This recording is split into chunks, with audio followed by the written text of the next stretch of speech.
Welcome to the Explainer. Okay, let's dive right into this, because today we are looking at a truly mind-bending intersection of ideas.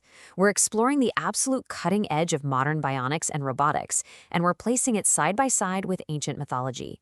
What we're about to see asks a massive, massive question. As we build artificial life today, are we charting new territory or simply retracing the steps of our ancient past?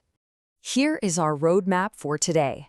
We're going to structurally swing back and forth between 21st century robotics and the highly speculative theories of ancient astronaut proponents. We'll hit self-replicating machines, ancient extraterrestrial sentinels, mind, machine, and bionics, the quest for androids, and finally wrap up with our scary robotic future. All right, part 1, self-replicating machines, modern robotic milestones. To really grasp where we're headed, we got to look back at November 2014. Scientists over at the University of Oslo hit an absolute breakthrough. They built these 3D printed robots that could adapt, keep working after literally losing a limb, and get this, use a 3D printer to print and attach a new one, totally unassisted self-repair. But this 2014 triumph actually traces its roots way back to the 1940s. A brilliant mathematician named John von Neumann envisioned this exact scenario as the ultimate key to exploring the cosmos. Now, what's really interesting about this slide is the sheer exponential math of it all. A von Neumann machine is basically a theoretical seed. Picture this. You send one out into space. It lands, mines raw materials, and builds an exact copy of itself. So one becomes two. Those two fly off, replicate, and bam, you've got four. Four becomes eight. Through this endless replication, it's theorized to be the absolute quickest way to explore the entire universe. But it also raises a really fascinating, if controversial, idea. If this is the most logical way for humanity to explore the stars in the future, could an advanced extraterrestrial civilization have already used this exact same tech in the distant past? Could self-replicating space probes have already visited Earth thousands of years ago? Which brings us to Section 2, Ancient Extraterrestrial Sentinels, Myth or Technology. So, modern science gives us these von Neumann sentinels, theoretical AI space probes carrying genetic data.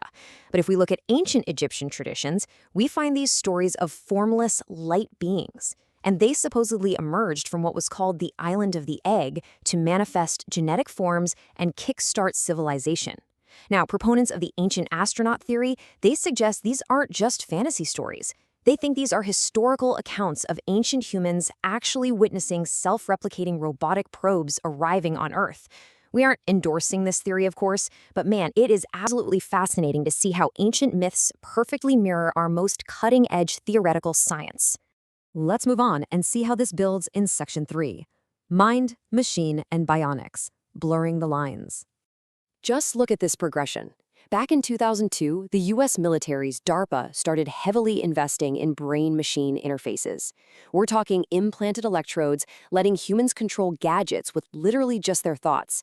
Fast forward to 2006 in Chicago, and scientists debut a thought-controlled robotic arm wired directly into a human's nervous system. And today, we have ongoing whole-brain emulation. That's the attempt to create exact carbon copies of biological brains using transistors.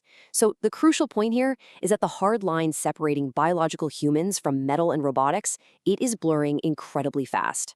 100,000. That is a staggering number. It's the number of neurons currently mapped out in a fruit fly brain. Scientists pull this off by slicing and dicing the fly's brain to map every single connection. Now, to put that into perspective, the human brain has 100 billion neurons with like 10,000 connections each. It's a whole different ballgame of complexity. But in principle, scientists argue that mapping it is entirely doable. The ultimate goal? To create an artificial copy of your brain that holds your memories, your mannerisms, the whole shebang. And once again, we kind of have to pause and ask the big question here. As we hit these mind-bending bionic breakthroughs, are we stepping into a brand new future or just rediscovering deeply ancient medical marvels? Let's compare. You take our modern 2006 thought-controlled robotic arm. Now put that next to ancient Celtic lore about the Tuatha De Danann, who were described as this race of supernatural beings. The legend goes that a divine physician named Dian Cecht built a fully functioning arm made out of silver for a king named Nuwa who lost his in battle.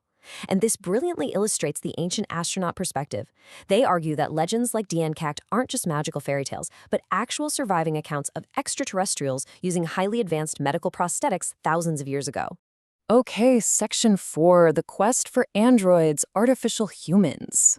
50. In the robotics world, that is a highly specific, totally game-changing number. You see, most robotic faces use maybe 10 or 12 miniature motors or actuators to move. But over at Kansai Science City in Japan, Dr. Hiroshi Ishiguro's eerily lifelike Geminoids robots, they use over 50 actuators.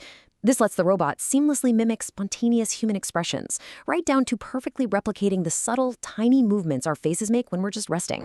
Now, imagine combining these techs. You take the Geminoid from Japan with its perfect facial structure, and you pair it with Dreamer, a robot from the University of Texas. Dreamer uses whole-body control, and their ultimate goal is 100 years of unassisted bipedal mobility. You put those two together, and scientists predict we're going to have robots that are basically indistinguishable from biological humans. Some experts even think these androids could pass a highly sophisticated Blade Runner-style Turing test, actually reflecting on their own consciousness and past. So if we can build artificial bodies for consciousness to inhabit, ancient astronaut theorists ask, what if extraterrestrials already do this? They point to tons of mythologies describing light beings phasing into physical flesh and blood forms. You've got the Sumerian Anunnaki, the Watchers descending on Mount Hermon, or the Hindu god Vishnu taking on multiple physical manifestations known as avatars. The theory posited here is that these weren't magical gods, but actually biological mechanical avatars, highly durable vessels controlled remotely by an alien consciousness from a completely different star system.